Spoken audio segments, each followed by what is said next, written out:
Baik, saya mulai. Bismillahirrahmanirrahim. Salam, Om Swastiastu, Namo Kebajikan, salam salam sehat untuk kita semua. Terima kasih untuk Bapak Ibu yang telah hadir di NKS Webinar di pagi hari ini. Sebelum kita mulai, ada beberapa peraturan. Mohon Bapak Ibu menggunakan nama asli sehingga memudahkan untuk interaksi dengan Ibu Nani. Dan bila Bapak Ibu ingin menggunakan background yang sama dengan saya, dipersilakan. Bapak Ibu akan di-mute, namun bila Bapak Ibu ada pertanyaan, silakan tulis di kolom chat terlebih dahulu dan akan dibantu membacakannya. Bila kita masuk ke sesi tanya jawab, Bapak Ibu dapat langsung bertanya ke Ibu Nani. Sekilas tentang NKA. NKA adalah badan sertifikasi ISO, di mana di Indonesia ada 4 divisi. Divisi pertama, divisi sertifikasi, yang outputnya adalah ISO. Kedua adalah divisi assessment, outputnya adalah laporan. Dan ketiga adalah divisi training, di mana webinar kita pagi hari ini adalah salah satu outputnya. Dan terakhir adalah improvement software, di mana outputnya adalah software yang membantu Bapak Ibu untuk menjalankan ISO di perusahaan atau organisasi Bapak Ibu. Kita sudah beroperasi selama 37 tahun dan sudah mengeluarkan 55.000 sertifikat seluruh dunia. Kita beroperasi di 100 negara termasuk di Indonesia. Dan untuk survei kepuasan cukup memuaskan.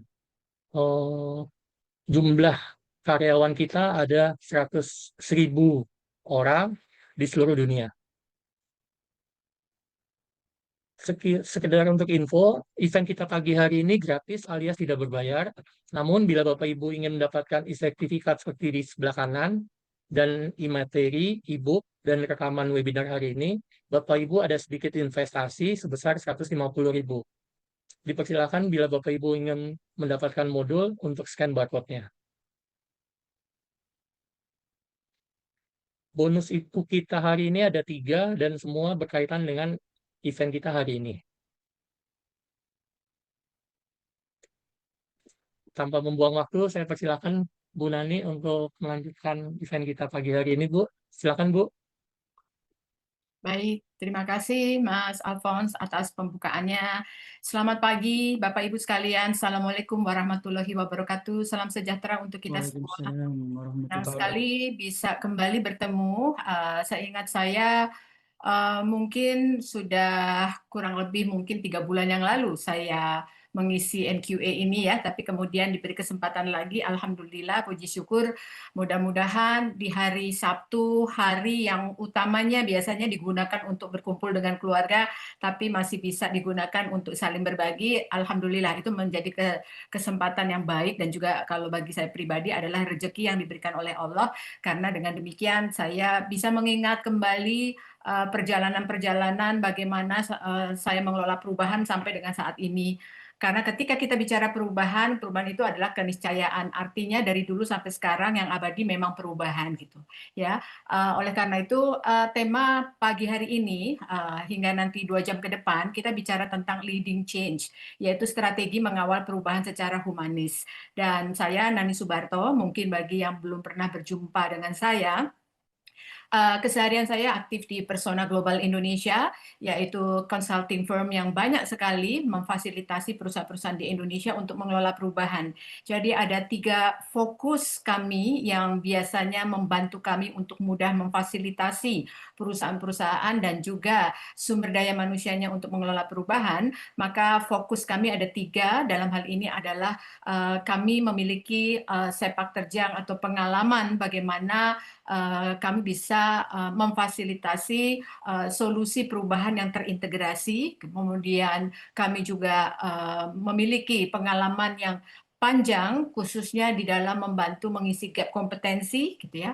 Dan yang ketiga tentunya bicara tentang assessment, yaitu bagaimana kami bisa membantu memetakan kesehatan dari organisasi maupun orang-orangnya tentunya melalui tools-tools atau perangkat-perangkat yang kami miliki yang pastinya dihasilkan dari hasil riset dan juga pengalaman yang bersifat terapan dan juga praktis atau aplikatif. Kurang lebih itu, jadi kesehariannya saya pribadi sendiri selain sebagai Executive Director di Persona Global Indonesia, saya juga banyak melakukan fungsi atau peran sebagai seorang facilitator tapi sebagai juga seorang senior consultant dan juga sebagai seorang profesional coach ya. Tetapi selain profesional coach di dalam bidang bisnis, saya juga banyak membantu dalam hal parenting coaching seperti itu. Senang sekali bisa bertemu dengan Bapak dan Ibu sekalian dan mudah-mudahan pertemuan kita walaupun cuma singkat 2 jam ke depan, tapi paling tidak bisa saling menginspirasi, saling kemudian mengingatkan dan juga mungkin bisa saling memotivasi khususnya di dalam bagaimana kita bisa mengelola perubahan secara efektif. Karena 2 jam ke depan ini kita bicara bukan tentang mengelola perubahan secara terstruktur sistematis, tetapi justru bagaimana kita mengelola perubahan yang ada kaitannya dengan reaksi-reaksi manusia. Karena pada dasarnya ya seseorang itu ketika menghadapi perubahan gitu ya, pada dasarnya mereka tidak termasuk kita semua tidak merasa nyaman. Dan rasa-rasa tidak nyaman tentunya ini akan menstimulus emosi-emosi yang tidak mengenakan dan akan memiliki dampak yang cukup signifikan di dalam kesiapan seseorang untuk menerima perubahan itu sendiri. So, fokus sharing kita pagi hari ini tidak banyak karena juga waktu kita tidak banyak ya. Yang pertama adalah saya mencoba nanti membantu memfasilitasi untuk lebih kontekstual lagi pembicaraan kita tentang leading change, bagaimana strategi kita mengawali perubahan secara humanis ya. Kemudian yang kedua mengingat kembali gitu ya konsep dari inti perubahan itu sendiri. Kemudian tentunya Bapak dan Ibu, teman-teman sekalian gitu ya, termasuk saya pastinya punya pengalaman ya kasus nyata pada waktu menghadapi perubahan dan bagaimana kita menghadapinya. Pastinya di dalam perjalanan mengelola perubahan kita menghadapi hal yang efektif dan hal yang tidak efektif. Nah, ini tentunya akan sangat kaya sekali buat menyadarkan kita dan membuat kita punya tindakan nyata yang lebih praktis dan lebih efektif di dalam nanti mendapatkan hasil yang optimal mengelola perubahan itu sendiri. Dan yang terakhir tentunya adalah langkah praktis dalam manajemen perubahan yang tentunya mengelola reaksi-reaksi dari sumber daya manusia yang kita hadapi, yang kita ingin pengaruhi untuk bisa kemudian menyambut baik atau mendukung kita di dalam mengeksekusi perubahan-perubahan yang kita inginkan. Mas Alfon, sebelum saya mulai, saya ingin memberikan satu pantun yang kontekstual gitu ya dengan tema kita pada hari ini gitu tentang perubahan. Umumnya Mas Alfons, orang di dalam mengalami perubahan itu awalnya pasti ada resistensi, apalagi kalau yang tidak sesuai perubahannya dengan keinginan kita gitu ya. Nah, resistensi ini diidentifikasi dengan penolakan. Dan biasanya penolakan seseorang terhadap perubahan, reaksi emosinya berbeda-beda, bermacam-macam. Ada yang marah, ada yang kemudian menolak, diam saja, dan masih banyak bentuk-bentuk reaksi emosi lainnya. Oke, maka kalau begitu satu pantun buat Bapak dan Ibu sekalian. Pergi ke pasar naik delman, Oh, pulangnya bawa pisang kepok. Ya, katanya ogah sama perubahan, tapi kok kalau dilihat status WA-nya gonta-ganti tiap minggu. Nah, gitu. Berarti sebetulnya tidak menolak dengan perubahan karena tanpa disadari kita menerima perubahan ya itu salah satunya dengan hal yang simpel aja. Ganti baju gitu kan ya, update status dan sebagainya. Itu adalah salah satu bentuk dari perubahan. Gitu ya kira-kira ya. Nah, Bapak dan Ibu sekalian, saya pengen 2 jam ke depan ini tidak monoton cuma dengar apa yang saya bicarakan, tapi saya ingin melibatkan Bapak dan Ibu untuk berpikir bersama-sama. Coba siapkan kertas dan alat tulis gitu ya. Monggo, kalau Bapak dan Ibu ditanya gitu ya, dengan satu pertanyaan, apa yang baru berubah di tempat kerja Bapak dan Ibu terakhir ini? Kira-kira apa? Kalau Bapak dan Ibu ditanya, apa yang baru berubah di tempat kerja Bapak Ibu terakhir ini? Silakan tulis apa saja, Mas Alfon, boleh dibantu dicek. Bapak dan Ibu bisa kemudian menuliskannya di apa namanya tuh chatting room atau mau di kertasnya sendiri juga boleh gitu kan ya. Kita berikan waktu kurang lebih 30 detik Mas Alfon sambil baik, kita Bu. tunggu jawabannya apa. Monggo Mas Alfon boleh bantu saya untuk mengelola jawaban-jawaban apa dari pertanyaan ini. Silakan ya Mas Alfon. 30 Baik, detik Bu. saja. Dipersilakan Bapak Ibu untuk menulis apa yang berubah di sekitar Bapak Ibu, baik lingkungan kerja atau di rumah.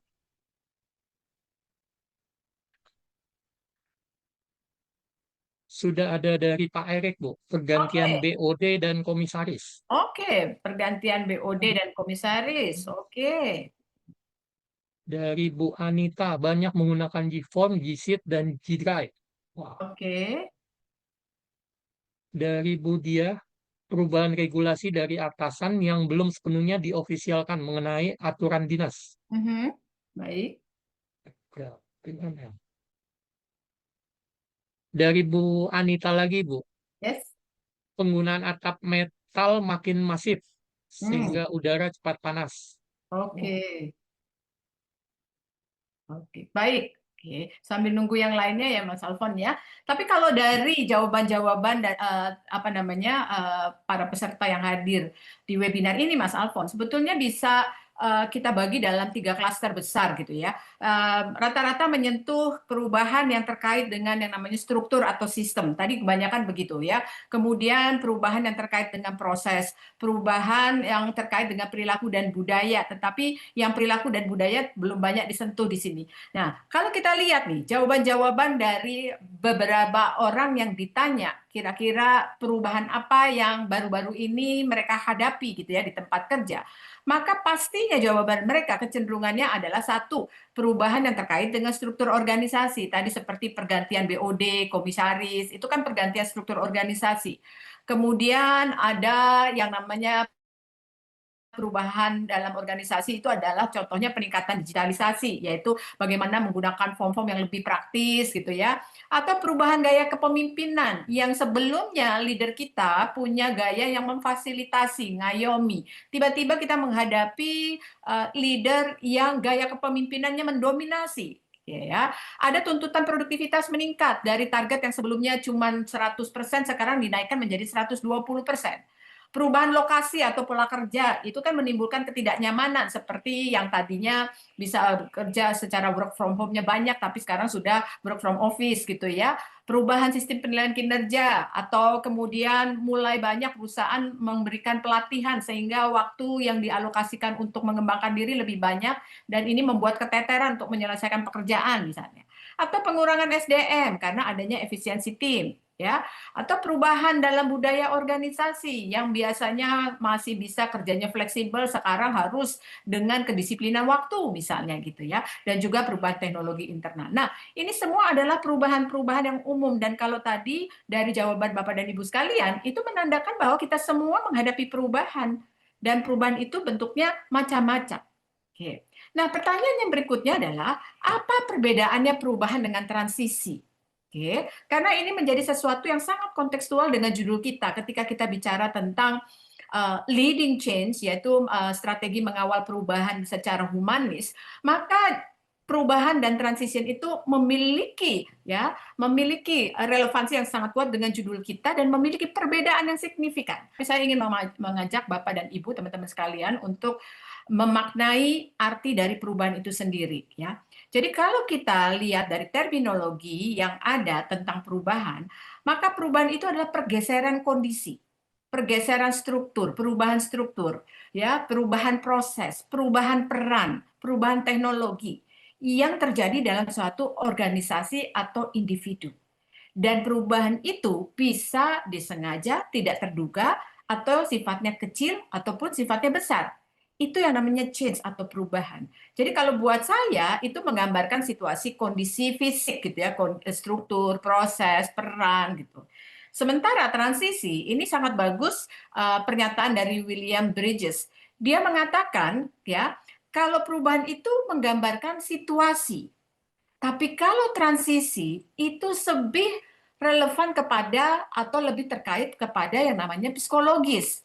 Nah, kesalahan umum yang sering terjadi di dalam organisasi atau di dalam manajemen, ya, ketika kita mengelola yang namanya perubahan gitu ya, yang tentunya kaitannya dengan situasi, maka ya, yang hanya seringkali diberikan perhatian itu adalah change-nya, yaitu yang terkait dengan proyek atau sistemnya ya. Jadi itu objeknya gitu kan ya. Tapi tidak kemudian mengelola transisi yang terkait dengan yang namanya reaksi manusia. Jadi psikologis ini kaitannya adalah dengan reaksinya manusia. Jadi reaksi umum seseorang ketika menghadapi perubahan gitu kan ya, itu rata-rata reaksi umumnya itu adalah resistensi. Karena apa? Karena mereka melihat perubahan itu berbeda dengan apa yang biasanya mereka lakukan, ya. Atau mereka kemudian melihat perubahan itu sebagai sesuatu yang tidak nyaman. Maka perbedaan atau ketidaknyamanan ini yang kemudian menstimulus emosi-emosi internal yang umumnya adalah emosi negatif. Dan karena kita tidak memberikan perhatian secara penuh terhadap ya pentingnya reaksi-reaksi yang muncul di dalam setiap orang ketika menghadapi perubahan, maka disitulah letaknya kegagalan dari yang namanya beradaptasi dengan perubahan. Nah, oleh karena itu, ya, hari ini kita akan bicara tentang bagaimana kita bisa memimpin gitu ya, dengan tujuan untuk mengelola transisi yang diakibatkan karena adanya perubahan gitu ya. Jadi kita akan mengelola bagaimana reaksi-reaksi direct report kita, anggota tim kita yang berada di bawah ya tanggung jawab kita gitu untuk mereka akhirnya siap untuk menerima perubahan dan mendukung Anda gitu ya, mendukung kita semua dengan sukarela tanpa dipaksa. Oke.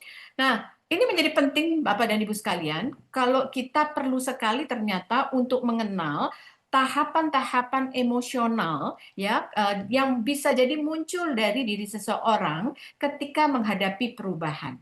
Oke.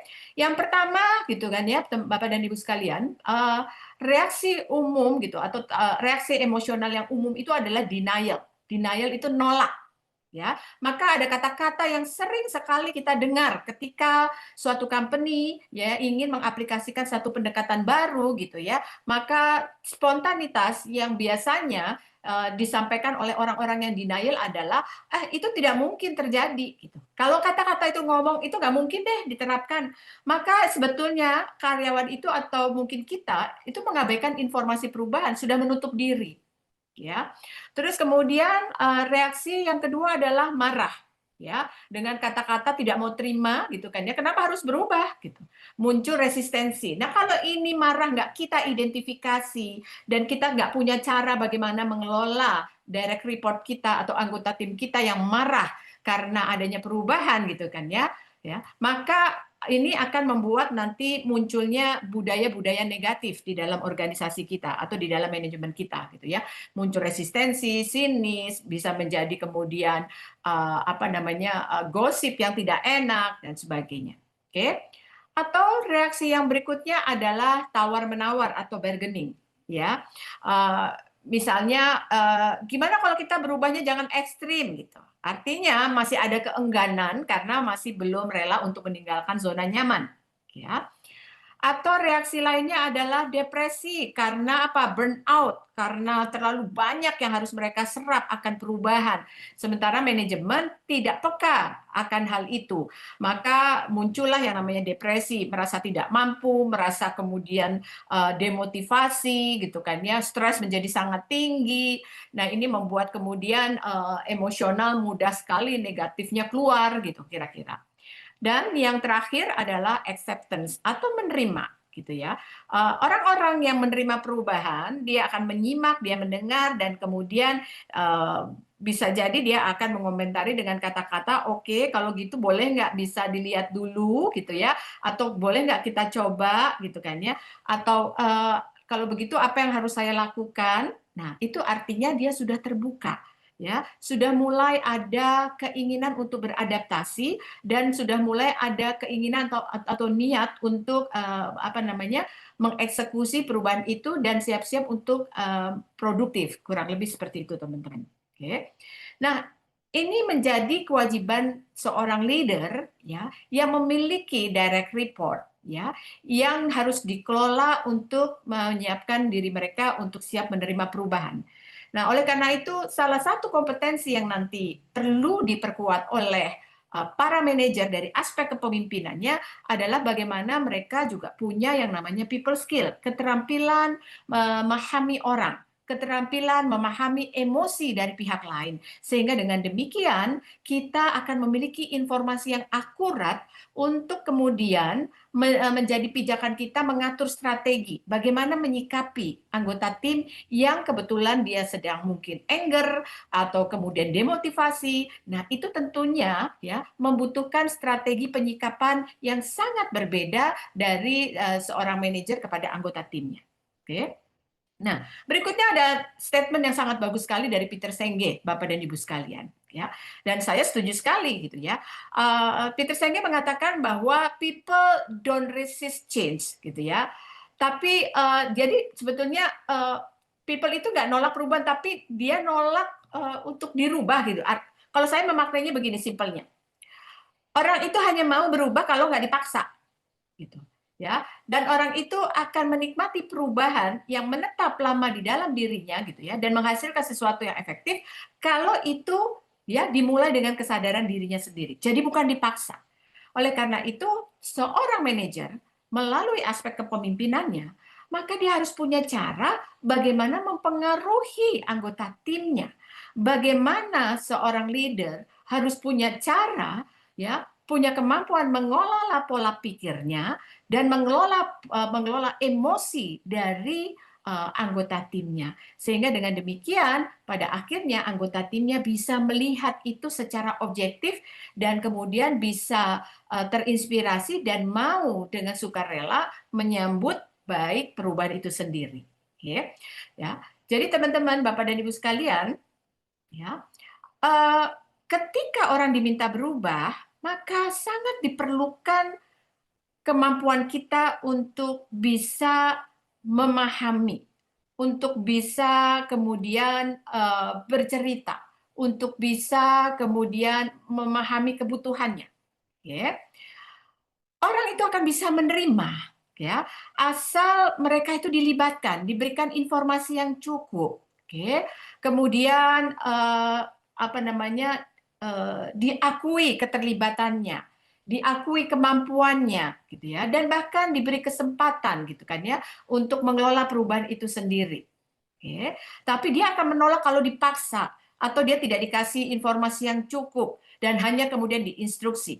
Sehingga dengan demikian di sini bisa dilihat ya, ketika seorang manajer gitu ya melalui kepemimpinannya sukses menyiapkan anggota timnya untuk berubah, itu dikarenakan karena dia punya kemampuan menghadirkan gitu kan ya, pemahaman bahwa anggota timnya itu bukan objek yang hanya diinstruksikan untuk berubah. Tapi seorang manajer ini punya kemampuan gitu ya untuk mengajak, melibatkan gitu ya, dan bahkan kemudian bisa membantu berubah pola pikir maupun membantu berubah reaksi emosinya dari yang negatif menjadi positif yang sedang dialami oleh anggota timnya. Kira-kira begitu Bapak dan Ibu sekalian. So dengan demikian maka perlu sekali seorang manajer di dalam mengelola perubahan gitu kan ya, itu memahami fungsi dari kepemimpinan yang harus diekspresikan tiap harinya. Karena kenapa ini saya bilang bahwa fungsi ini harus melekat di dalam diri seorang manajer dan harus diekspresikan setiap hari, karena setiap hari kita akan menghadapi perubahan. Itu udah secara pasti gitu. Ya, secara pasti. Apakah itu perubahan tentang ya tadi seperti saya bilang yaitu situasinya berubah, sistemnya berubah, ya punya impact kepada yaitu apa yang namanya emosi atau reaksi dari seseorang yang mengalami perubahan itu sendiri. Oleh karena itu maka ada 3 fungsi yang harus dibangun oleh seorang leader gitu ya. Yaitu yang pertama adalah fungsi direction yaitu memberikan arahan, kemudian fungsi motivation yaitu memberikan dorongan, dan yang ketiga adalah fungsi guidance yaitu memberikan panduan. Nah, ketiganya ini sangat diperlukan oleh seorang manajer untuk menyiapkan anggota timnya berubah, yaitu karena kehadiran manajer ini dibutuhkan untuk memfasilitasi mengelola reaksi-reaksi emosional yang sedang dihadapi anggota timnya. Sehingga dengan demikian ya kompetensi yang nanti dibutuhkan oleh seorang manajer di dalam menjalankan fungsi kepemimpinan direction, mengarahkan, itu adalah bagaimana dia bisa mengarahkan anggota timnya untuk berpikir secara logis dan juga untuk menyadari emosi yang sedang bergejolak atau sedang muncul gitu. Nah, inilah yang nanti akan memudahkan seorang manajer untuk membantu anggota timnya menjadi lebih mudah menerima perubahan gitu ya. Jadi kemampuan seorang manajer dalam memotivasi, dalam memandu gitu ya, ataupun dalam memberikan arahan adalah keseimbangan seorang manajer di dalam membantu memfasilitasi cara berpikir, yaitu menggeser pemikiran dari emosional menjadi pemikiran yang lebih logis dari anggota timnya, dan juga bisa membantu memfasilitasi bagaimana mengelola emosi-emosi negatif dari timnya yang muncul akibat perubahan menuju ke arah emosi-emosi yang lebih positif. Nah, ini beberapa pengalaman yang sudah dirangkum menjadi suatu strategi dan pendekatan yang efektif dalam mengelola perubahan secara humanis. Ya, kenapa dikatakan mengelola perubahan secara humanis? Karena yang kita kelola bukan tentang perubahan secara fisik, yaitu secara situasional yang terkait dengan proyek, yang terkait dengan struktur, yang terkait dengan sistem kerja, tetapi kita juga mengelola perubahan yang terkait dengan manusia, dengan reaksi-reaksi emosi manusia. Oleh karena itu pendekatannya maka dikatakan pendekatan yang humanis. Karena kita berhubungan dengan aspek manusia, yang tidak lain adalah aspek pikiran dan perasaannya. Oke. Maka ada pengalaman yang teruji, praktek yang teruji, supaya kita berhasil menyiapkan anggota tim kita gitu ya untuk menerima perubahan. Yang pertama adalah melibatkan sejak awal. Itu menjadi penting sekali. Oke. Maka apa yang dilakukan oleh manajer di dalam melakukan pendekatan melibatkan sejak awal, yaitu apa? Anda harus bisa melihat kalau perubahan ini saya lakukan, pihak yang terdampak gitu ya dalam perubahan ini siapa gitu kan ya. Terus kemudian bagaimana nanti saya akan menyampaikan atau mengkomunikasikannya ya. Karena ini perlu sekali penyampaian yang lebih humanis, bukan hanya diberitahu saat akhir gitu. Oke. Contoh, banyak sekali contohnya. Oke. Contoh biasanya adalah transformasi digital gitu ya dalam suatu korporasi gitu ya. Nah, pengalaman praktis ya, eksekusi implementasi digital gitu kan ya akan sangat sukses gitu kalau user yang menggunakan atau user yang diminta untuk menggunakan transformasi digital itu dilibatkan dari awal ya, dilibatkan, ditanya, kemudian diajak berdiskusi gitu ya untuk merancang, kemudian setelah rancangan itu sama-sama dibangun, kemudian diminta untuk uji coba, kemudian didengarkan feedback-nya. Itu adalah pendekatan yang humanis yang kita bisa lakukan untuk tahap awal agar pihak lain yang kita minta untuk berubah tidak resistensi terhadap perubahan yang mau kita usulkan. Yang kedua, berarti kemampuan seorang manajer di dalam merumuskan narasi perubahan itu yang membumi itu harus kuat gitu. Jadi narasi yang kuat ini adalah narasi yang mampu menggugah pihak lain ya, kenapa perlu berubah gitu. Maka bahasa-bahasa yang digunakan adalah bahasa-bahasa yang relevan dan melibatkan emosional. Emosional ini bukan semata-mata marah, tapi emosional ini adalah melibatkan keinginan untuk terlibat, kemudian emosional karena bisa melihat bagaimana mereka bisa membayangkan kalau perubahan ini terjadi, apa yang akan didapat oleh mereka. Nah, ini dibutuhkan kemampuan dari seorang manajer untuk berkomunikasi penyampaian perubahan yang membumi. Ya, jadi bukan cuma sekedar teks, sekedar kemudian format baku yang hanya dibaca yang sifatnya angka-angka, ya sehingga tidak terlibat secara emosional. Oke. Contoh salah satu di perusahaan logistik nih, ya bisa menggunakan storytelling.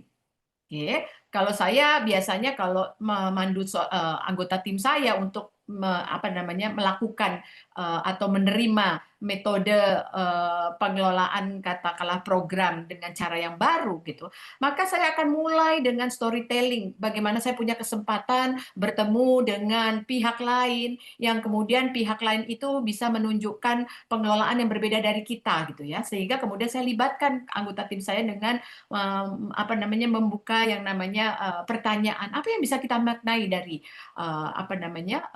pihak lain, kenapa mereka bisa sukses, apa yang bisa kemudian menginspirasi kita. Nah, itu adalah cara seorang manajer ya melalui kepemimpinannya mengajak berkomunikasi dengan narasi perubahan yang membumi. Yang ketiga yaitu apa? Tidak lain adalah kemampuan seorang manajer untuk menunjuk siapa kiranya yang pas menjadi champion perubahan.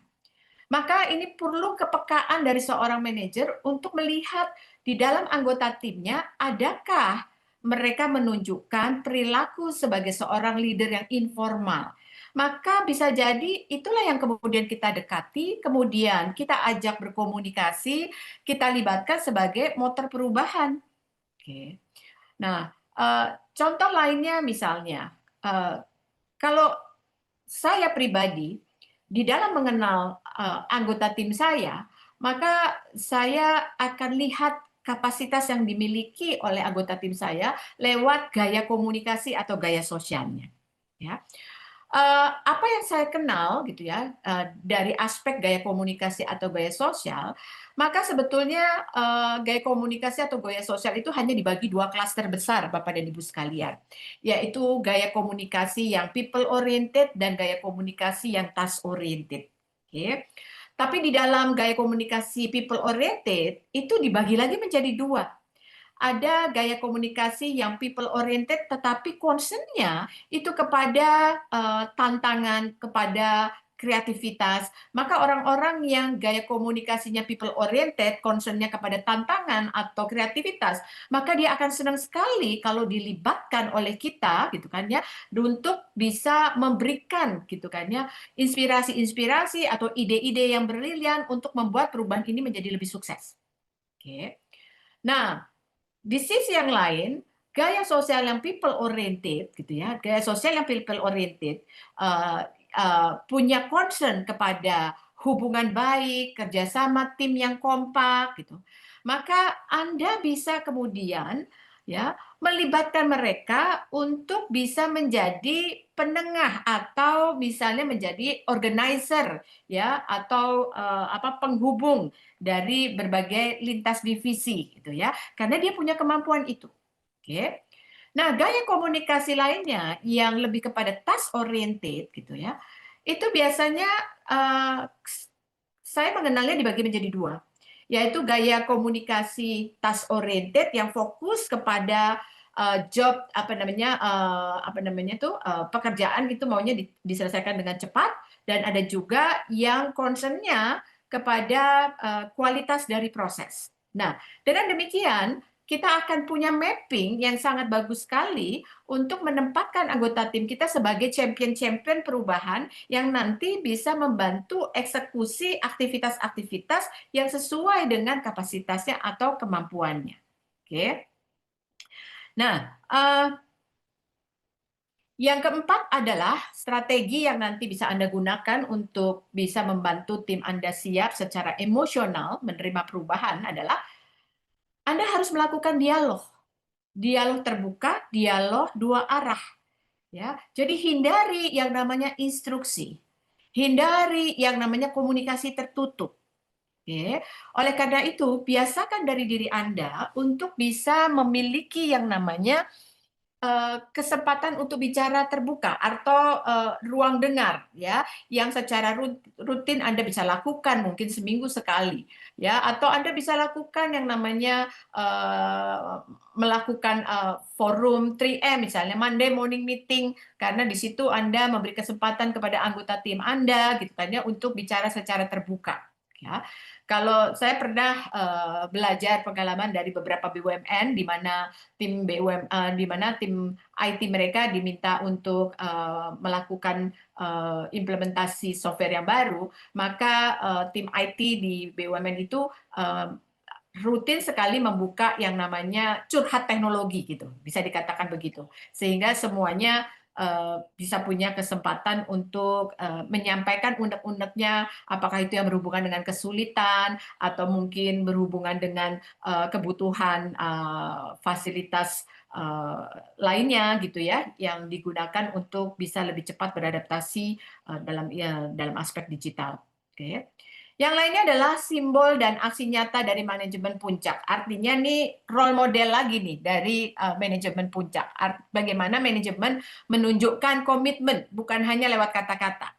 Oke, kalaupun manajemen puncak tidak menunjukkan itu, berarti kita sebagai middle manager bisa kita lakukan dengan menunjukkan komitmen lewat tindakan. Yaitu misalnya apa? Yaitu secara konsisten melakukan yang namanya meeting gitu kan ya. Jadi meetingnya itu bukan dilakukan kadang ingat atau kadang tidak gitu kan ya. Secara konsisten di dalam percakapan atau komunikasi yang dibangun antara middle manager dengan anggota timnya itu selalu bertanya gitu kan ya, terus selalu memberi kesempatan kepada anggota timnya untuk menyampaikan apa yang sudah dialami progresnya, apa yang dirasakan dan sebagainya. Oke. Kemudian yang keenam adalah ritme komunikasi yang konsisten, yaitu informasi perubahan tidak disampaikan satu kali, lalu diam tapi dijaga secara rutin. Ya, jadi artinya ritme komunikasi tentang perubahan ini secara konsisten dilakukan. Kadang-kadang misalnya gini, ada satu contoh yang bagus sekali, dikaitkan dengan job desk gitu. Karena kita berpikir semua orang punya job desk, sudah tertulis, masing-masing sudah dikasih tahu, sudah dikirim, maka kita akan menjamin bahwa orang akan ngerti dan kita tidak akan membicarakan itu lagi, kita tidak akan memberikan arahan karena sudah tertera di dalam job desk itu. Tapi ternyata nggak bisa begitu, Bapak dan Ibu sekalian. Manusia itu perlu diingatkan, manusia itu butuh berinteraksi, manusia itu butuh diajak bicara. Mungkin saja ada hal yang tidak mengerti karena bisa jadi terkait dengan perubahan, sehingga dengan demikian cara melakukannya juga berubah. Oleh karena itu, ritme komunikasi yang konsisten itu menjadi salah satu strategi juga yang bisa dilakukan agar pengelolaan perubahan kita menjadi jauh lebih humanis. Oke. Yang terakhir yang bisa kita coba pertimbangkan sebagai strategi dan pendekatan yang efektif untuk mengelola perubahan secara humanis adalah mengelola emosi dan resistensi sebagai bagian dari proses. Oke. Jadi ya hadapi kalau bagian dari proses, ya nikmati proses itu ya, dan kemudian sadari ya emosi apa, resistensi apa yang sebetulnya kita sedang hadapi dari anggota tim kita gitu kan ya. Dan kita coba terima itu sebagai sumber informasi yang bukan kita olah sebagai judgmental atau menghakimi.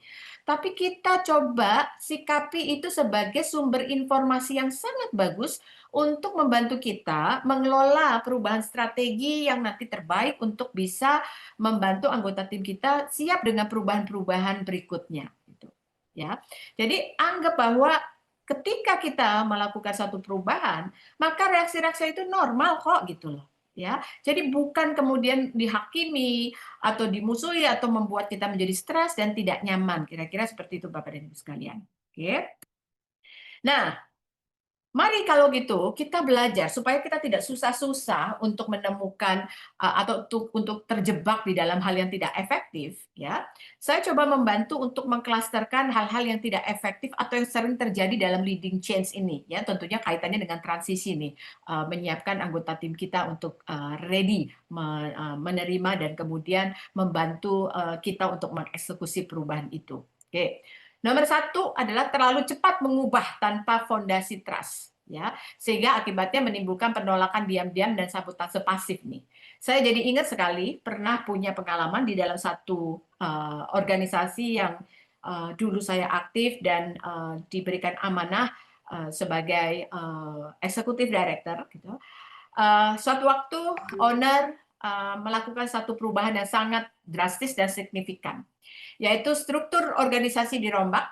Owner kemudian memasukkan eksekutif director yang baru, sementara eksekutif director yang lama, which is saya, kemudian menjadi anggota direksi, gitu ya, khususnya di bagian dari product development. Oke, nah apa yang saya pelajari, kesalahan klasik yang saya pelajari dari owner, gitu, itu adalah hal yang sangat baik sekali. Ya, perubahan yang dilakukan owner itu dilakukan secara mendadak, secara tiba-tiba, kami tidak diupdate, kami tidak kemudian diberikan informasi yang cukup, apa alasannya, kenapa tiba-tiba dia hanya memasukkan itu. Dan tanpa disadari kami pun masing-masing direksi mengeluarkanlah penolakan secara diam-diam, dan tanpa disadari perilaku kami ini menjadi perilaku yang sebetulnya mengekspresikan sabotase pasif, seperti tidak mendukung executive director, terus kemudian banyak kemudian menjudge, banyak kemudian mendemotivasi dia gitu. Akhirnya keberadaan eksekutif director yang baru selama 3 bulan itu ya tidak memberikan perubahan yang signifikan, tetapi memberikan perubahan yang signifikan terhadap pengurasan cash flow-nya kami. Dan pada akhirnya di bulan kelima, ya, pemegang saham mengeluarkan keputusan lagi bahwa organisasi kami, struktur organisasinya dibekukan sementara karena banyaknya tergerus cash flow, dan cash flow kita dari yang positif menjadi negatif gitu. Dan kemudian pemegang saham, pemilik meminta waktu untuk kemudian mengatur strategi dan dimulai dengan strategi yang baru dengan jajaran yang baru kembali. Ya, itu adalah salah satu contoh yang nyata sekali. Oke. Yang kedua adalah yang seringkali tidak efektif, pesan perubahan terlalu teknis dan rasional. Oke, ya. Jadi tidak melibatkan emosional. Maka di sini penting sekali bagi para manajer ya yang ditugasi untuk menyiapkan anggota timnya berubah, memiliki kemampuan komunikasi persuasif. Di mana di dalamnya ya seorang manajer punya kesempatan melatih dirinya untuk bisa berintonasi gitu kan ya dengan baik ya. Kalau ini hal yang penting, maka dia bisa tahu kapan waktunya dia menyampaikan narasi ini dengan jeda yang tepat gitu kan ya. Atau kemudian dia bisa kapan waktunya menarik napas, kemudian memberi kesempatan anggota timnya untuk berpikir gitu. Ini yang menjadikan pihak lain merasa terlibat emosional gitu kan. Jadi kalau misalnya contoh tim keuangan menyampaikan efisiensi gitu ya sebagai perampingan gitu kan, maka ini akan diterima sebagai sesuatu yang tidak nyaman, menjadi sesuatu yang menyusahkan, dan pastinya akan memunculkan penolakan-penolakan. Tapi kalau cara kita gitu kan ya menyampaikannya bahwa efisiensi ini sebetulnya adalah upaya untuk menjaga kelangsungan hidup kita semua gitu ya, maka mungkin mereka akan merasa terlibat, mereka kemudian merasa memiliki dan ikut kemudian menjaganya, kurang lebih seperti itu. Oke. Yang ketiga gitu ya, fokus hanya pada struktur nih yang sering terjadi, lupa sama budaya gitu ya, maka ini nggak akan bertahan lama gitu ya. Contohnya itu apa? Misalnya nih mengganti satu pekerjaan dengan tim yang baru, dengan tim yang lebih muda, bisa jadi begitu ya. Terus kemudian yang senior dilupakan gitu ya. Nah, ini akan membuat perubahan tidak bertahan lama. Tetapi ketika kita ingin menggantikan satu aktivitas ditangani dengan orang-orang yang baru gitu, maka kita juga perlu melakukannya secara bertahap dengan tetap memberdayakan tim senior, karena kemudian di depan tim yang baru yang lebih muda kita bisa menyampaikan dengan komunikasi bahwa tim senior ini masih tetap kita perlukan karena pengalamannya, karena mungkin pengalaman-pengalaman bijaknya atau pemikiran-pemikiran yang bijak. Nah, ini perlu kita lakukan seperti itu, Bapak dan Ibu sekalian. Oke. Hal lainnya yang tidak efektif, komunikasi satu arah dari atas. Nah, ini seperti kayak instruksi. Maka siap-siaplah ini gagal. Nggak ada yang namanya ruang untuk tanya jawab gitu kan ya. Karena mungkin bisa jadi seorang manajer ketika diminta untuk mensosialisasikan perubahan kepada anggota timnya, karena manajer ini tidak tidak terbiasa dengan ketidaknyamanan dalam berkomunikasi, menghadapi orang yang banyak bertanya, banyak butuh informasi, maka biasanya tidak ada ruang untuk tanya jawab dan hanya instruksi saja. Oke. Kemudian yang berikutnya mengabaikan loss yang dirasakan pegawai, ya. Dampaknya pegawai merasa tidak dihargai atau hanya cuma diminta ikut saja, gitu ya. Terus tidak ada ruang pemulihan emosi, artinya tidak ada ruang coaching, tidak ada ruang untuk kemudian manajer memfasilitasi anggota timnya untuk ditanya ya bagaimana dengan pekerjaan barunya, dengan perubahan yang baru gitu. Apakah masih ada kebingungan, apakah kemudian perlu dibantu dan sebagainya. Oke, tidak konsisten antara kata dan aksi. Nah, ini bisa menyebabkan kepercayaan anggota tim kepada manajemen menjadi turun drastis gitu. Contohnya simpel aja. Kita suka dengar kata-kata dari atasan atau manajemen yang mengatakan kita terbuka loh terhadap masukan gitu ya. Tapi ternyata ketika kita menyampaikan sesuatu yang berbeda gitu kan ya, kemudian bisa jadi manajemen defensif, tidak siap dengan pendapat atau pandangan yang berbeda. Nah, ini yang bisa pada akhirnya membuat trust menjadi levelnya turun. Kalau sudah turun, kemudian demotivasi, tidak semangat, sehingga kata-kata yang disampaikan oleh manajemen pun menjadi kata-kata yang tidak bernilai gitu diterimanya. Oke. Nah, karena itu, teman-teman sekalian, Bapak Ibu sekalian, ketika kita sudah memiliki strategi dan pendekatan yang humanis untuk bisa mengelola perubahan secara efektif, kita juga sudah mendapatkan gambaran belajar dari pengalaman yang tidak efektif atau dari kesalahan-kesalahan klasik ya di dalam mengelola perubahan gitu ya. Maka kita punya kesempatan untuk membuat perankingan, prioritas gitu kan ya. Apa yang harus kita siapkan ketika kita ingin membuat readiness anggota tim kita berada pada tingkat level yang tinggi untuk menerima perubahan. Oke. Peringkat pertama adalah Anda harus punya kemampuan untuk merumuskan tujuan dan urgensi perubahan yang jelas dan bermakna. Jadi kata-kata why, kenapa kita harus berubah? Ya. Why ini menjadi sangat penting kata-kata ini karena why ini melibatkan atau mampu menyentuh sisi emosional. Kenapa perubahan ini penting? Kenapa perubahan ini perlu kita dukung? Kenapa perubahan ini akan bermakna atau bernilai bagi kita? Ya, sehingga dengan demikian mengajak teman-teman atau anggota tim kita itu berpikir dan sense of ownership-nya kita bisa sebarkan kepada mereka. Oke, itu yang pertama, prioritas pertama. Maka sebelum Anda mensosialisasikan perubahan yang sudah dirumuskan oleh perusahaan Anda dan Anda diminta untuk menyebarkan, mensosialisasikan perubahan itu, maka Anda perlu menyusun strategi. Ya, bukan kemudian Anda hanya menyampaikan, melanjutkan informasi itu, membacakannya kepada anggota tim Anda. Oke, apa yang saya lakukan sebelum saya meeting dengan anggota tim saya untuk mensosialisasikan perubahan, maka saya akan meluangkan waktu menyusun strategi. Saya akan kemudian mengambil coretan kertas, saya menyusun kata-kata, membuat mind mapping gitu kan ya, apa yang mau saya omongkan gitu di pertama. Gitu ya. Yang kedua, ya, dukungan nyata dari pimpinan puncak atau role model, ya. Nah, artinya adalah kita perlu menunjukkan behavior, sikap, bukan hanya kata-kata. Ya, jadi apa namanya kita bisa mengatakan kepada anggota tim kita, ya, dengan meminta kepada mereka apa yang perlu kita lakukan, gitu kan ya, apa yang perlu kita rubah untuk bisa membuat perubahan ini sukses. Ya, jadi kata-kata kita itu perlu dipakai, bukan cuman apa yang perlu kamu rubah, ya, tetapi kata-kata kita ini harus kita sering ya sampaikan kepada mereka apa yang perlu kita rubah, ya, atau apa yang bisa Anda kasih masukan kepada saya untuk bisa lebih saya tingkatkan lagi dari perilaku-perilaku yang sudah ada ini, gitu. Jadi kita ajak mereka untuk berpikir ke arah yang bertumbuh, bukan berpikir untuk mengkritik, gitu. Sehingga dengan demikian suasana kita menjadi suasana yang kondusif setiap kali kita mau membicarakan perubahan.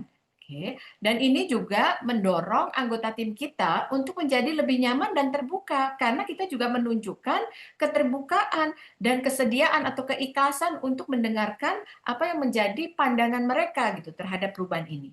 Oke. Yang ketiga itu adalah komunikasi berulang, terbuka dua arah. Nah, ya, jadi komunikasi ini maka komunikasi sehari-harinya harus komunikasi persuasif, teman-teman. Yaitu komunikasi persuasif yang seperti apa, ya? kami memiliki satu kompetensi yang menjadi signature kami, yang dimana kami sudah banyak membantu ribuan alumni, para manajer dan juga manajemen trainee gitu ya. Bagaimana dengan komunikasi persuasif, yaitu komunikasi yang sehari-hari itu berdaya ya, terus kemudian berdaya dan berpengaruh gitu ya untuk orang lain gitu kira-kira. Nah, yang kami lakukan adalah apa? Setiap kami bicara gitu dengan siapapun juga, kami selalu harus memahami siapa yang kami hadapi. Dia punya style seperti apa? Kalau diajak ngomong, chemistry-nya akan muncul kalau saya bicaranya seperti apa. Oke. Kemudian bagaimana saya bisa berempati? Bagaimana kemudian saya bisa lentur terhadap gaya berkomunikasinya dia gitu kan ya. Sehingga dengan demikian kalau itu bisa kita tiap hari lakukan gitu ya, maka proses dialog, proses menyampaikan feedback, proses kemudian menyampaikan informasi-informasi akurat itu akan berjalan lancar. Karena mereka melihat kita sebagai sosok leader atau manajer yang terbuka, komunikasinya sangat kondusif, sangat persuasif. Ya. Dan yang keempat membutuhkan apa? Kemampuan Anda nih, prioritas keempat ada identifikasi peta emosi dari anggota tim Anda. Ya, siapa yang paling terdampak dari perubahan ini? Ya, kira-kira setelah kita tanya, ya apa yang mereka takutkan, apa yang mereka harapkan, gitu. Ya, kalau ini nggak dilakukan teman-teman, ya maka banyak nanti terjadi mispersepsi, konflik akan banyak sekali, gitu loh kira-kira teman-teman. Oke. Yang kelima, kesiapan struktur pendukung, sistem pelatihan, tim transisi gitu kan ya. Jadi dengan demikian ini yang dimaksud dengan kesiapan ini adalah perubahan perilaku tentunya butuh sistem. Kalau kita mau perilaku kita itu berubah sesuai dengan perubahan yang diinginkan, maka perlu difasilitasi, perlu disupport dengan sistem yang memadai, perlu diberikan atau difasilitasi dengan training yang memadai, sehingga behavior itu pun akhirnya secara paralel bisa berubah dan bisa mensupport perubahan yang kita inginkan. Oke. Nah, banyak sekali rata-rata teman-teman perubahan yang terjadi di perusahaan-perusahaan itu biasanya mereka bikin slogan, poster, tapi poster itu hanya bisa dibaca aja, ya, hanya slogan, retorika, tapi tidak muncul di dalam perilakunya mereka. Kurang lebih seperti itu, teman-teman. Contoh kejadian yang nyata nih, Mas Alphonse. Ya, baru-baru ini berita yang seliweran di TikTok itu bagaimana seorang penumpang pesawat Garuda kehilangan handphonenya, gitu ya kira-kira. Nah, kalau saya pribadi sebagai orang yang bukan BUMN, kemudian pikiran saya langsung kemudian connect-nya kepada, loh kan ada yang namanya nilai-nilai akhlak. Nah, itu kan budaya akhlak. Kenapa kok bisa sampai kemudian sampai terjadi begini? Bisa jadi ini karena apa? Nilai-nilai akhlak itu ya tidak dipastikan embedded, terinternalisasi di dalam perilaku sehari-hari. Tapi hanya sekedar retorika, sekedar slogan, sekedar formalitas atau sekedar penyusunan-penyusunan yang dituangkan secara indah di dalam buku. Gitu. Ya.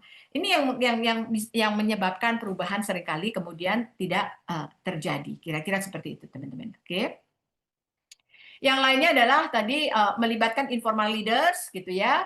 Jadi Anda dengan apapun assessment yang Anda punya ya, kalau saya dengan melalui komunikasi persuasif saya dengan gampang sekali tidak perlu membutuhkan informasi dari human capital department, tetapi dengan kompetensi yang saya bisa memahami anggota tim saya, gaya komunikasinya, maka saya bisa tahu plus dan minusnya dari mereka, kekuatan dan kelemahan dari mereka. Dengan demikian saya bisa kemudian bisa ngambil keputusan secara cepat ya, tanpa harus bergantung pada pihak lain untuk memberikan informasi gitu ya. Kemudian ada coaching ya, itu juga menjadi penting sekali ya. Jadi Anda siapkan coaching supaya lewat coaching itu komunikasi menjadi terbuka. Kemudian Anda juga punya kemampuan untuk refleksi gitu ya, atau memberi kesempatan refleksi bersama gitu ya.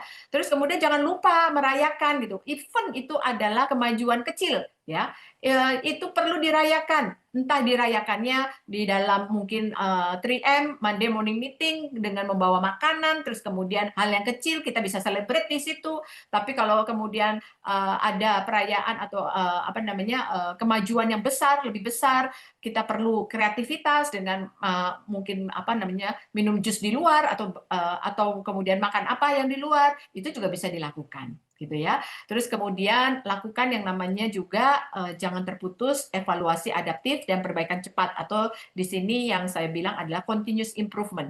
Jadi apapun yang terkait dengan perubahan itu harus menjadi bagian dari sehari-hari kita, bagian dari topik kita. Jadi dari setiap meeting harian atau meeting mingguan, maka isu tentang perubahan itu akan selalu menjadi isu tetap di dalam agenda meeting kita.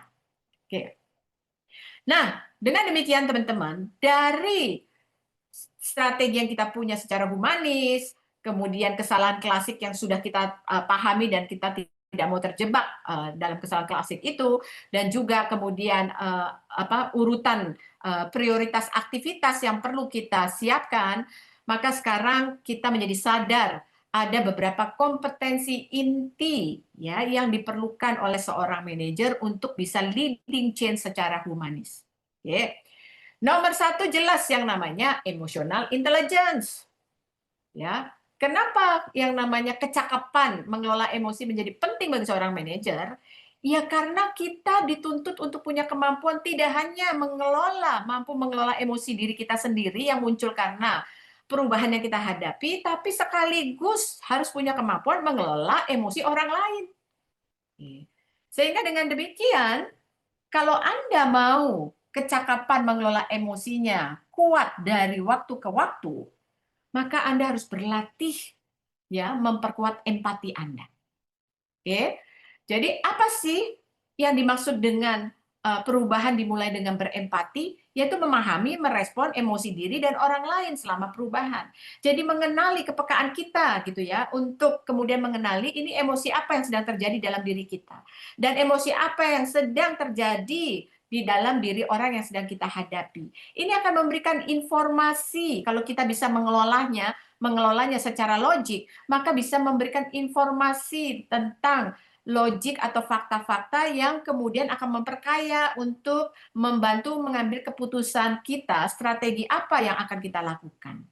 Tapi kalau Anda mengelola emosi diri Anda dan orang lain dan menerimanya secara emosional, gitu kan ya, maka komunikasi Anda bukan menjadi komunikasi yang kritis, tapi komunikasi yang lebih banyak emosional, gitu. Ya, lebih banyak didominasi dengan emosi negatif, menjadi tidak suka, marah, kesel gitu. Sehingga komunikasi yang emosional ini ya akan membuat kita menjadi sempit pandangannya dan tidak punya kemampuan untuk mempengaruhi orang lain secara positif. Oke. Ya, jadi orang-orang yang kecerdasan emosinya baik dengan tingkat empati yang baik, maka dia tidak reaktif terhadap resistensi, tapi dia bisa menggunakan logika berpikirnya untuk memahami sumbernya. Oke, maka indikator perilakunya itu apa? Ya, pada saat Anda menerima reaksi negatif gitu terhadap perubahan, ya, maka sadar diri dulu, mindfulness-nya Anda harus hadir. Oke, Anda tanya kepada diri Anda, saya sedang merasakan apa nih ketika menerima perubahan ini? Oke, atau saya sedang menangkap reaksi apa nih ketika saya mengajak bicara anggota tim saya yang sedang membicarakan perubahan ini. Oke, dengan demikian kita punya kemudian akan menjadi apa namanya, yaitu akan menjadi lebih mampu melihat ya reaksi itu distimulus oleh faktor-faktor apa namanya sumber-sumber apa secara faktanya gitu. Oke. Ini contoh aplikatifnya ketika kita memberikan apa namanya kesempatan, bisa jadi ini coaching gitu ya, sebelum mensosialisasikan restrukturisasi, maka kita akan punya kesempatan untuk mendengar gitu ya, mendengar dengan matanya dia, mendengar dengan telinganya dia, melihat dengan telinganya dia, merasakan dengan perasaannya dia gitu ya, yaitu dia ini adalah which is anggota tim kita, maka kita akan lebih mudah gitu ya memahaminya. Dan dengan kemudian tahu keadaan sebenarnya, maka kita pun bisa dibantu untuk berpikir lebih kritis atau lebih logik gitu ya. Jadi penting sekali melatih diri kita untuk tidak merespon secara reaktif ya terhadap emosi-emosi negatif yang diekspresikan lawan bicara kita, tapi lebih banyak mendengarkan dulu ya, kemudian mengajak dialog dan kemudian mempertanyakan kepada dia ya dengan menggunakan kata-kata pakai kita ya atau mungkin lebih banyak menggunakan kata saya, misalnya mungkin saya ya yang kurang paham, tapi tolong bisa tidak bantu saya untuk lebih memahami keadaan yang sedang kamu alami. Nah, seperti itu. Jadi memang butuh sekali kepiawaian kita untuk berkomunikasi secara persuasif, teman-teman. Oke? Komunikasi dan storytelling. Nah, ini juga sangat penting sekali, gitu teman-teman. Ya. Jadi ketika terjadi perubahan, maka kita harus mampu mengkomunikasikan visi perubahan itu dengan jelas dan menginspirasi. Oke.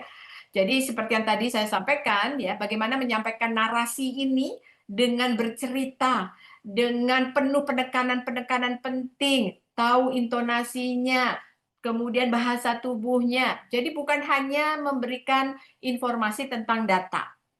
Komunikasinya harus dua arah. Bagaimana kita bisa komunikasi dua arah? Maka salah satu ya dari komponen kita untuk bisa communication dan storytelling yang persuasif mempengaruhi, maka kita lebih banyak bertanya untuk melibatkan anggota tim kita, gitu ya. Nah, komunikasi bertanyanya pakai jenis pertanyaan yang seperti apa? Pakailah jenis pertanyaan yang lebih banyak melibatkan open-ended question, teman-teman. Ya, open-ended question itu kan kata-kata seperti why, kenapa, apa yang ada di pikiran Anda, apa kiranya yang bisa disumbangkan oleh Anda, bagaimana kita mau melakukannya, gitu ya. Kapan dan bagaimana saya bisa membantu Anda, misalnya seperti itu, teman-teman. Oke. Nah, di dalam storytelling gitu kan ya, Anda bisa menggunakan analogi ya. Biasanya ketika saya ingin mengajak anggota tim saya berubah, maka analogi yang sering saya pakai adalah saya suka lihat di majalah gitu ya. Majalah yang kadang-kadang banyak juga majalah yang tidak terpakai gitu ya. Terus kemudian saya lihat ada gambar yang menarik gitu kan ya. Terus kemudian saya menggunakan gambar itu terus kemudian saya potong misalnya lembaran itu yang ada gambarnya dari majalah itu, saya potong, saya bawa ke dalam proses coaching atau kemudian dalam rapat gitu kan ya. Terus yang tujuannya tadi untuk mengajak anggota tim saya siap menerima perubahan. Nah, gambar itu yang kemudian saya bahas gitu ya. Ketika saya bicara tentang menaikkan target gitu ya gitu. Ini kan perubahan menaikkan target dari yang namanya tadinya hanya 80 sekarang menjadi 110% gitu kan ya. Terus saya bilang apa yang kamu bisa maknai dari kenaikan target ini? Kalau kamu melihat gambar ini, ya, apa kiranya yang kamu bisa sampaikan ya makna dari kenaikan target ini? Udah itu. Jadi mereka pun terlibat gitu. Ya, terus apa yang kamu bisa bayangkan kalau kamu bisa tercapai ya target ini menjadi 110%. Apa kira-kira yang muncul di benak kamu gitu. Nah, inilah yang membuat kemudian storytelling akan berjalan dengan baik. Atau kemudian kita bisa bercerita tentang pengalaman kita, pembelajaran terbaik dari kegagalan yang kita lakukan gitu apa gitu. Sehingga ini membuat mereka menjadi lebih terinspirasi gitu ya, termotivasi. Gitu. Yang ketiga, kompetensi intinya adalah ya adaptability dan learning agility ya. Nah, bicara tentang adaptability dan learning agility, maka fleksibilitas Anda sangat diperlukan ya. Pemimpin di dalam mengelola perubahan, maka dia harus mengukuhkan dirinya sebagai pembelajar sejati. Ya, pembelajar sejati itu ciri-cirinya adalah satu berpikir terbuka, ya. Terus kemudian yang kedua, ya, terbuka terhadap cara atau pandang yang berbeda terhadap perilaku atau cara komunikasi yang berbeda itu. Ya. Jadi pembelajar sejati itu orang yang mau belajar dari kesalahan atau pengalaman yang lalu dan kemudian dijadikan sebagai sesuatu yang bisa bertumbuh. Gitu. Ya. Nah, orang-orang atau manajer-manajer yang punya tingkat kelenturan yang cukup tinggi, gitu kan ya, maka dia akan selalu menghadirkan proses continuous improvement itu ada di dalam proses berinteraksinya dia dengan anggota timnya. Oke. Kemudian orang-orang yang adaptability dan learning agility-nya itu tinggi, maka dia ya akan mau menerima perubahan meskipun informasi yang dia terima belum cukup, belum lengkap.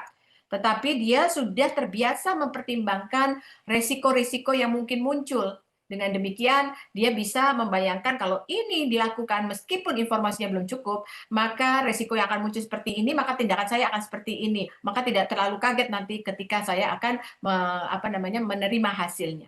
Nah, ini sangat diperlukan sekali. Kalau tidak, maka perubahan itu akan tetap tidak akan maju, bahkan mungkin mundur dan menggunakan pendekatan yang lalu-lalu saja. Oke. Yang berikutnya keempat adalah stakeholder engagement, ya. Jadi perubahan gagal itu bukan karena sistemnya, ya, tapi karena tidak cukupnya orang-orang yang kita ajak untuk terlibat.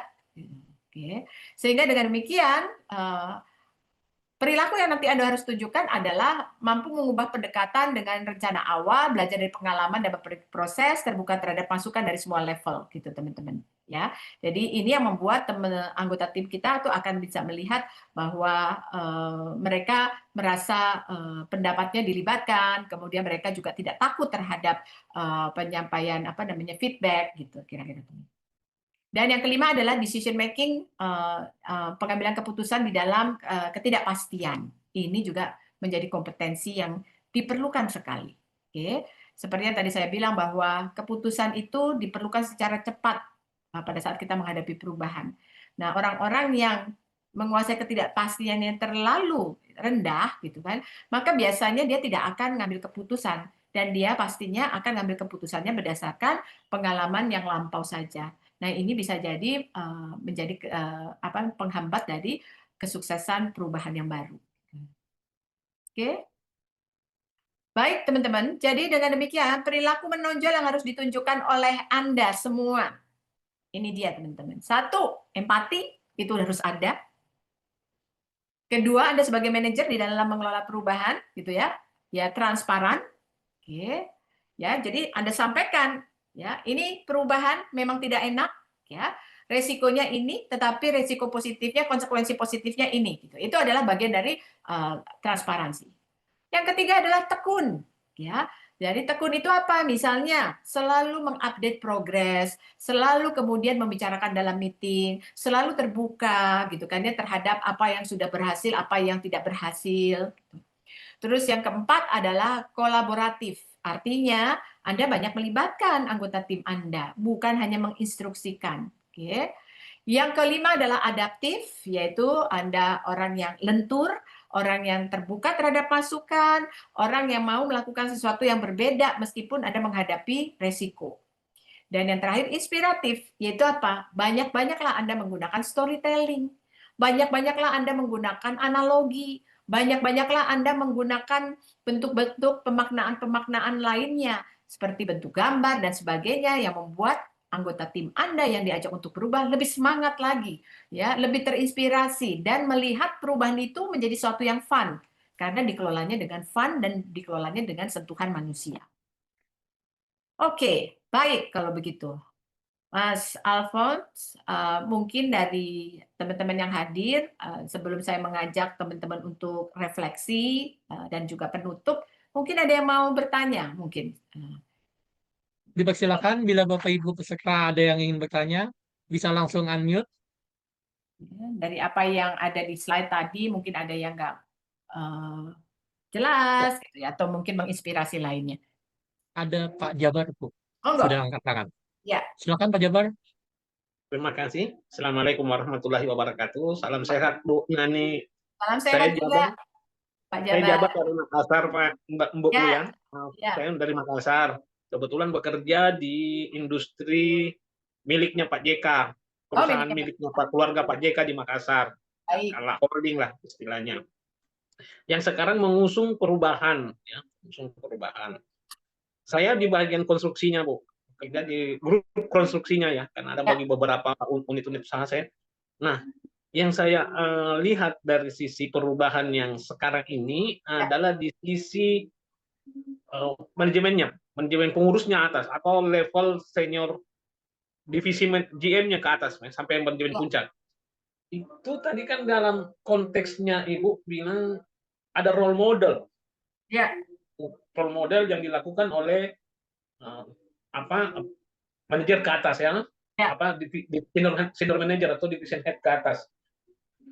Namun yang saya melihat itu kita kebetulan ada kontes tiap tahun, ada yang role model, pemilihan role model, ada kontes. Ya.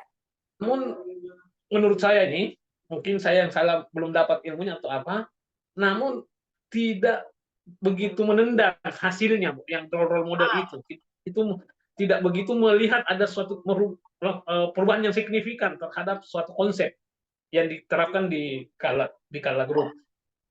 Kira-kira model untuk kita yang seperti level analisis di bawah ini, seperti apa yang harus kita berikan, inputan apa yang harus kita berikan kepada para itu, sehingga role model yang ditentukan itu benar-benar ada kelihatan hasilnya.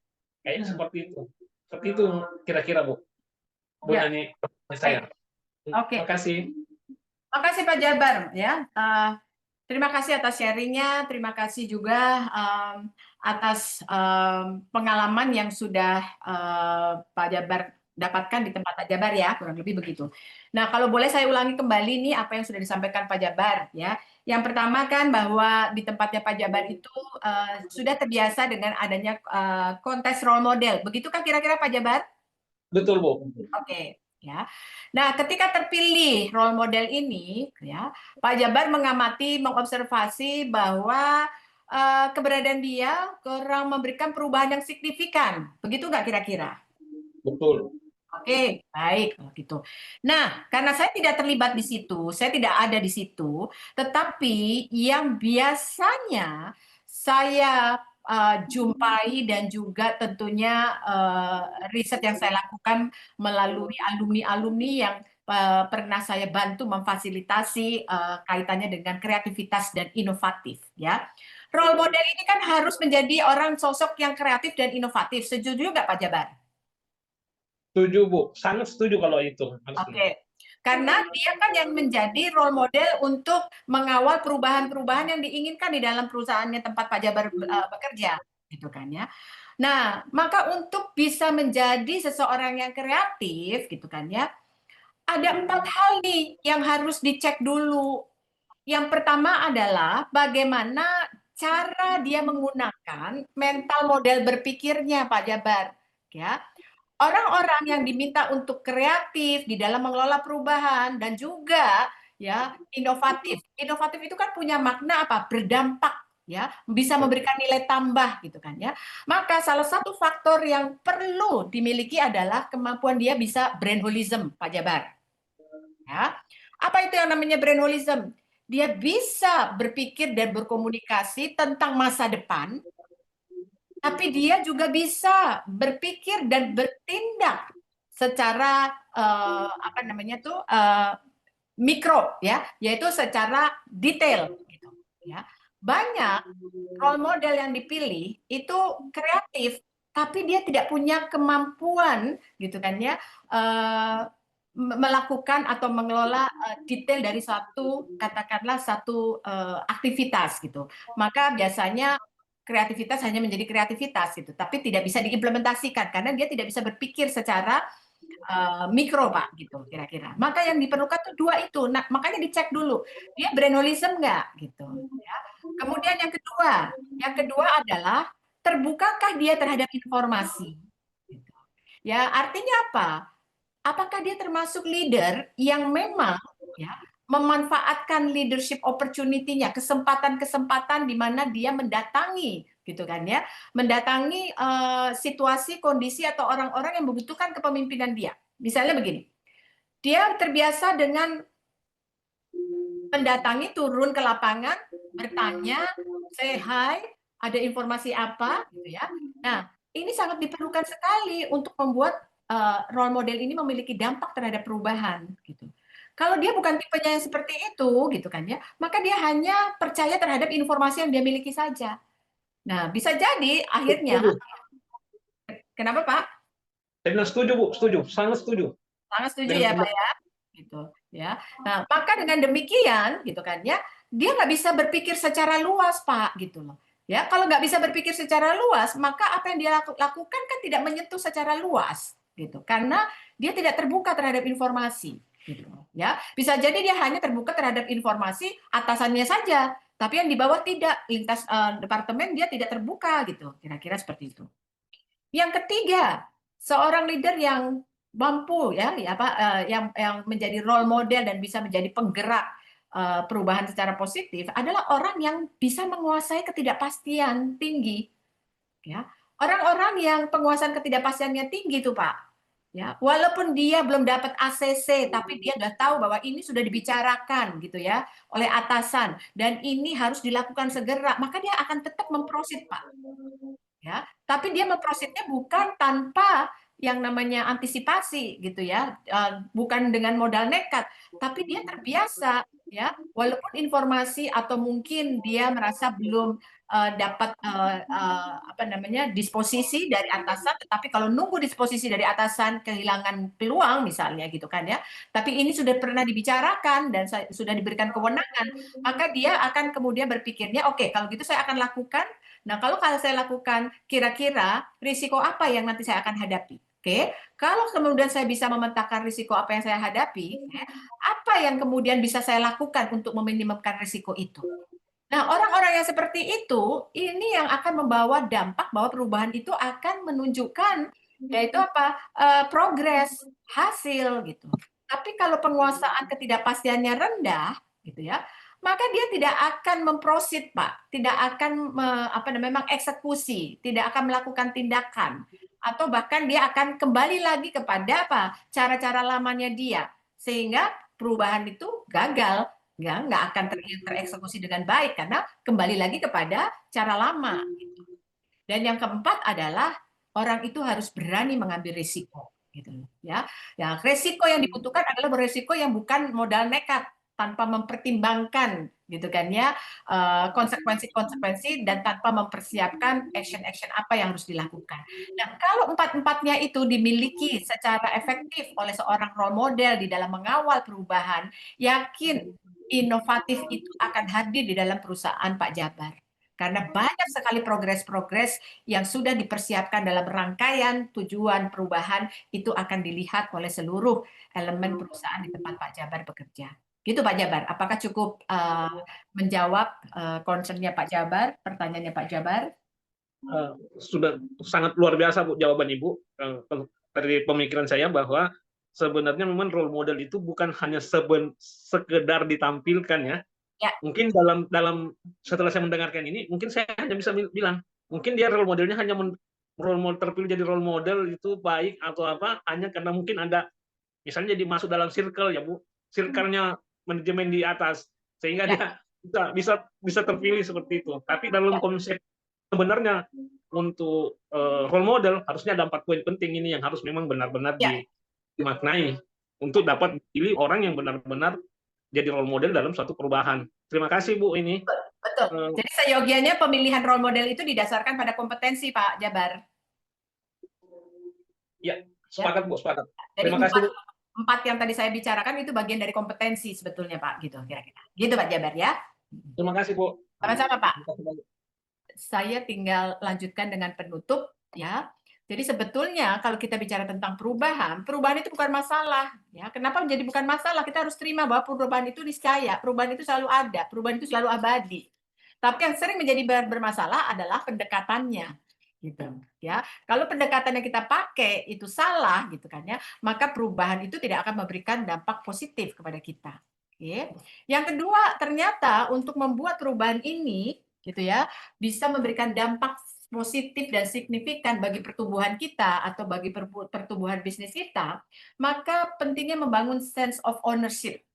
Ya, jadi sense of ownership itu kan sebetulnya bagaimana melibatkan partisipasi, bagaimana kemudian melibatkan rasa memiliki dengan perubahan itu, gitu. So, dengan demikian, maka ingat kembali lagi, gitu kan ya, manusia bukannya tidak mau berubah, tapi dia tidak mau dipaksa untuk berubah. Ya, dengan demikian kita perlu punya pendekatan bagaimana mengetuk hati mereka, bagaimana membantu fasilitasi pola berpikir mereka, sehingga mereka bisa melakukan yang namanya transisi dari berpikir tidak mendukung menjadi berpikir mendukung. Dari emosi yang menjadi negatif karena perubahan ini, kemudian akhirnya melakukan transisi menjadi emosi yang positif dan mau mendukung kesuksesan dari perubahan itu sendiri. Demikian kira-kira Mas Alfon, apa yang bisa saya sampaikan. Semoga menjadi bermanfaat dan sebagai penutup pantun kembali saya akan menyampaikan bahwa menanam benih di ladang padi, disiram sabar hingga bersemi. Mari jadi pemimpin yang menginspirasi, mengubah dengan hati, bukan hanya instruksi. Terima kasih. Wassalamualaikum warahmatullahi wabarakatuh. Waalaikumsalam warahmatullahi wabarakatuh. Sekali lagi saya informasikan untuk Bapak Ibu, event kita hari ini gratis alias tidak berbayar. Namun bila Bapak Ibu ingin mendapatkan e-sertifikat seperti di kanan, e-materi, e-book, dan rekaman event kita hari ini, dipersilakan untuk scan barcode-nya dengan investasi sebesar 150.000.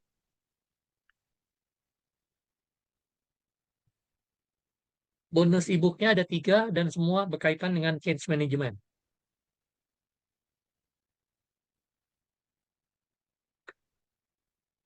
Tiada gading yang tak retak, dipersilakan Bapak Ibu untuk scan barcode-nya dan memberikan informasi, keluhan, agar kita bisa improve ke depannya. Dipersilakan Bapak Ibu.